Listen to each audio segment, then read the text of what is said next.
The scene begins with the enemy seated inside a carriage rolling down the street, while in the back, Chengzi's sister sits locked inside a cage. In her heart she whispers, "This is the best outcome. Chengzi, as the sole survivor, you must live well in the future." Suddenly Chengzi steps in front of the cage, demanding that they release his sister. She looks at him with a knowing ache in her chest, thinking, "Chengzi." Just as I expected, the guards immediately raise their guns toward him, and the sister, desperate, clutches the cage bars and screams for them to stop, reminding the enemy of his promise not to hurt her brother. The awakener, cold and calm, replies that he does not need to be reminded. But Chengzi refuses to back down. He charges forward, shouting that even if it costs his life, he will never allow his sister to be taken away. The enemy meets him head-on, slamming a fist into Chengzi's stomach and sending blood flying from his mouth as he collapses in pain. With disdain, the awakener looks down and says that a piece of trash without strength cannot protect anyone. The sister cries out in fear for Chengzi to stay down, but the awakener only tosses him an awakening stone, explaining that his sister bought it for him at her own expense. Turning away, he mocks Chengzi further, saying that even if trash like him awakens, he will remain powerless for the rest of his life. Struggling on the ground, Chengzi reaches out desperately toward his sister, crying for her not to be taken, before jolting awake, drenched in fear. Shaking, Chengzi covers his face, whispering to himself that the dream has haunted him for 3 years. Ever since his sister was captured, the nightmare repeats again and again, never letting him forget the helpless despair of that day. With renewed determination, he vows that only by becoming stronger will he ever have a chance to find her. His thoughts are cut short when manager Zhao barges into his shabby home with 2 guards. Zhao smugly demands the monthly residence fee, accusing Chengzi of hiding money earned from his grueling farm work. Chengzi insists he already paid and has nothing left, but Zhao orders his men to search the house anyway. The guards seize Chengzi and beat him mercilessly until blood trickles from his mouth. Zhao leaves with a sneer, saying that if Chengzi had surrendered the money sooner, he could have avoided the pain. But Chengzi, battered yet unbroken, mutters that he has long grown used to Zhao's fists and kicks, and that he knows full well the manager's true intentions.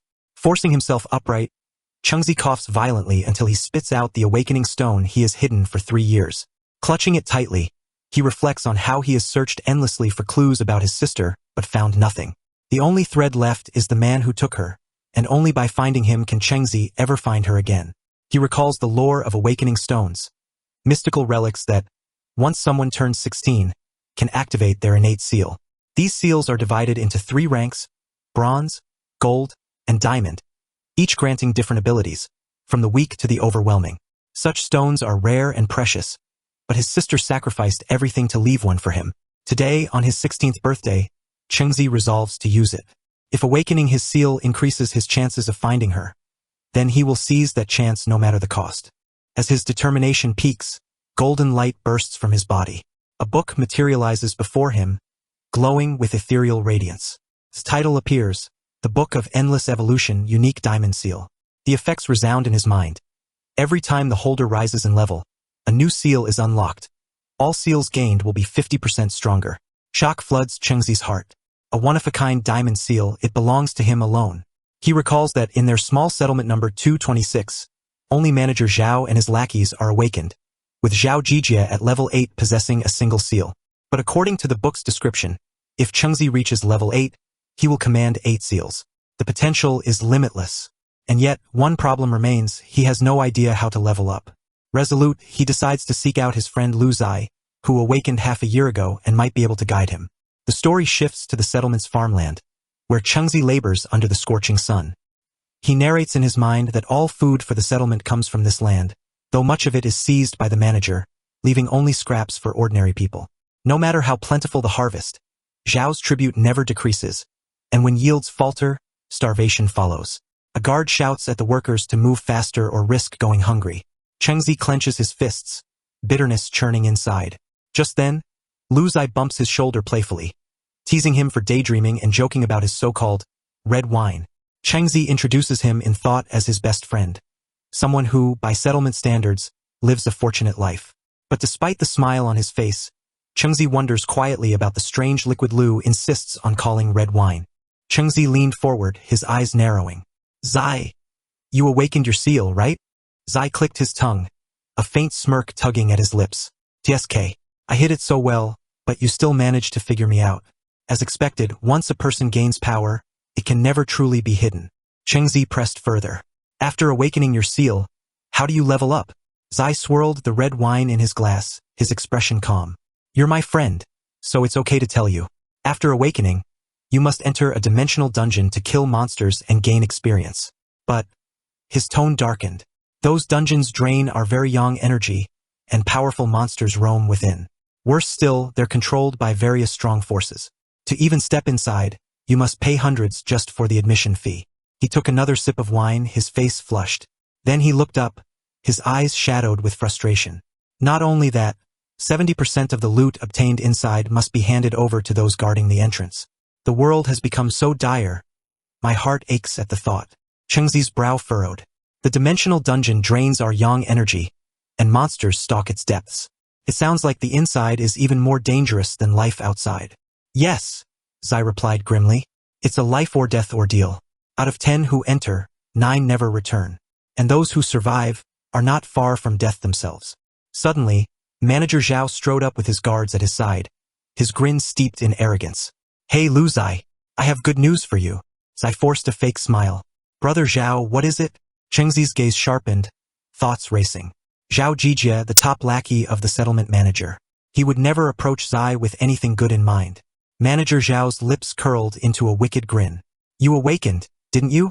This time, the boss has decided to be merciful.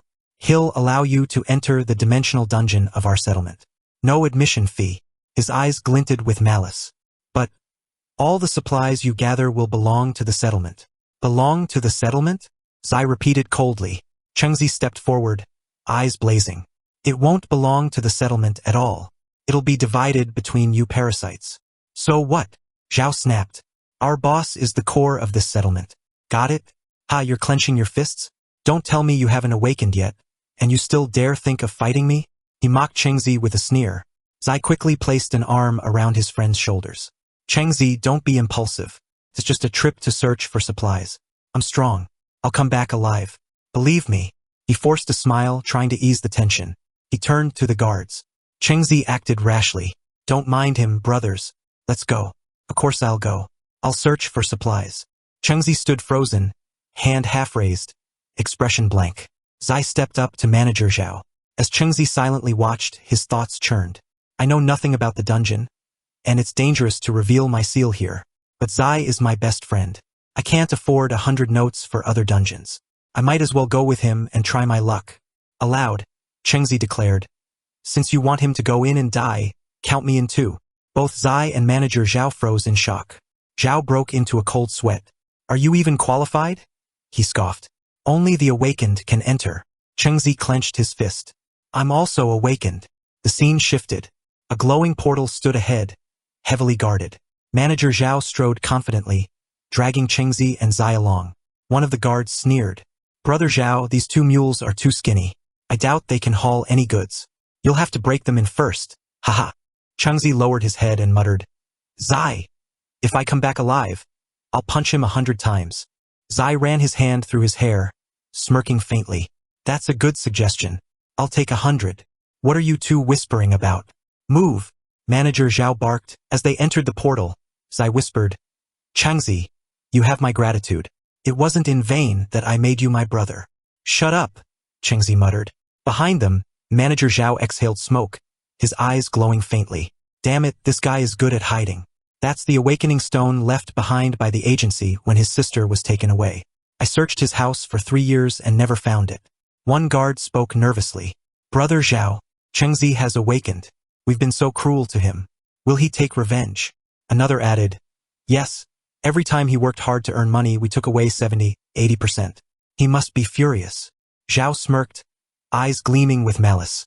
That would only matter if he comes back alive. Just awakening a seal doesn't make you invincible.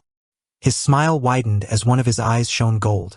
Don't forget, I awakened too, and my seal is gold. Inside the dungeon, Chengzi and Zai stood beneath twisted trees glowing with a blue aura. Chengzi, Zai said, his voice low. Uncle once told me, the dimensional dungeon is a projection of hell on earth. Stay too long and our yang energy will drain away. We'll die. Chengzi pressed his hand against a tree, peering into the eerie forest. If that's true, we don't have much time. We need to act quickly. You said killing monsters gives us experience points, right? Then, a loud noise thundered through the woods. Chengzi's eyes snapped toward the sound. Why are there other people here? There's more than one in trance, Zai explained. Dungeons appear in many places. It's not surprising others are here. Chengzi clenched his fist, remembering Zhao and his men. No wonder Zhao Jijie was recruiting without admission fees.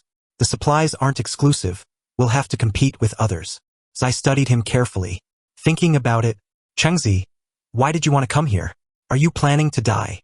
Chengzi's eyes burned with resolve. If I don't take risks, I'll never get the chance to compete with those bastards. Zai exhaled, almost laughing in disbelief.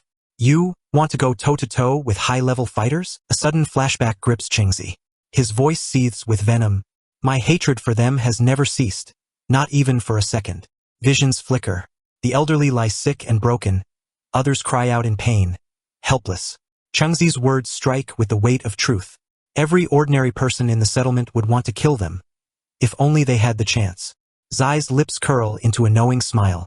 Chengzi, I was right about you. To tell you the truth, my father is secretly working with my uncle.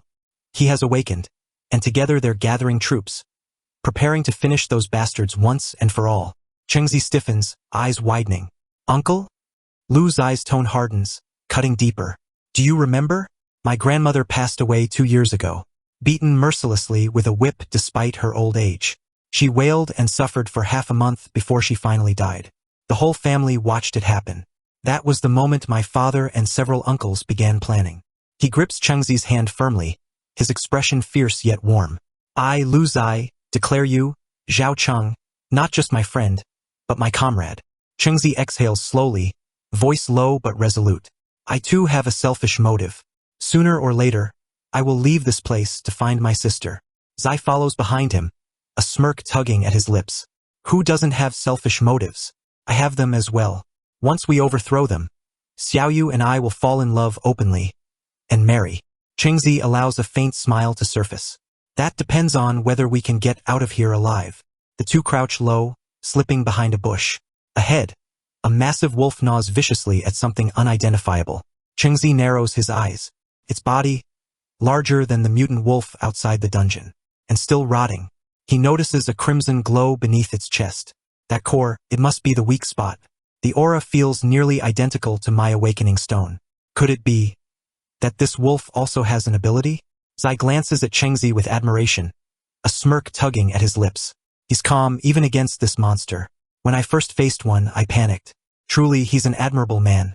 Chengzi watches the wolf shift, then turn away. We can pass. Yes. Zai nods quickly. They approach the mangled corpse nearby. Zai recoils instantly, face pale. Damn it. Miserable. Chewed to pieces by that wolf. I can't. I feel sick. He suddenly freezes, jaw dropping. Chengzi, what are you doing? His gaze falls in horror as Chengzi digs his hands into the corpse's torn flesh. Oh my god. Your hand is. Chengzi pulls free a jagged bone dagger, his face calm and unshaken. I once hid my awakening stone inside the stomach of a mutant dog, buried in a manure pit, to keep Zhao Zijie from finding it. Compared to that, this is nothing. This knife, it's good. Likely carved from cow bone. Zai's expression shifts sharply. He looks past Chengzi, face paling.